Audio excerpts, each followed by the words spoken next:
விநாயகர் சதுர்த்தி எப்படி கும்பிட்டோம் தான் நம்ம இப்போ பார்க்க போகிறோம். விநாயகர் சதுர்த்தி என்னை கல்யாணம் ஆகி 5 வருஷத்தில் இன்றைக்கி தான் ஒழுங்காக கொழுக்கட்டை சுட்டு எல்லாம் பண்ணி சாமிக்கு படைச்சி ஒரு நல்ல விநாயகர் சதுர்த்தியாக போச்சு.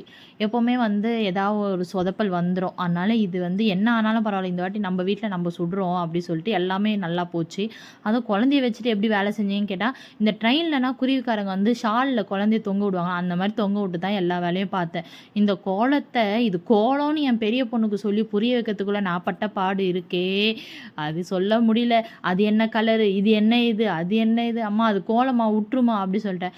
அப்புறம் எல்லாமே பால் கொழுக்கட்டை, பாயாசம், பொரிக்கடலை, அப்புறம் கொழுக்கட்டை எல்லாமே சூப்பராக இருந்தா. இது வரை எங்கள் வீட்டுக்காரர் கொழுக்கட்டை சூப்பராக இருக்குல்ல சொன்னா, அவள் தான் நீ அடுத்த வருஷமா உன் பொண்ணு பெருசாகிற வரைக்கும் சொல்லுவா அப்படி சொல்லிட்டு சாமியெல்லாம் கும்பிட்டதுக்கு அப்புறம் ஒரு ஹெல்ப்புன்னு போய் கேட்டால் 3 பேரும் கவுந்தாச்சு தூங்கிட்டாங்க. இவங்ககிட்ட எங்கே ஹெல்ப் கேட்குதுன்னு சொல்லி நம்மளே எல்லா வேலையும் முடிச்சு இந்த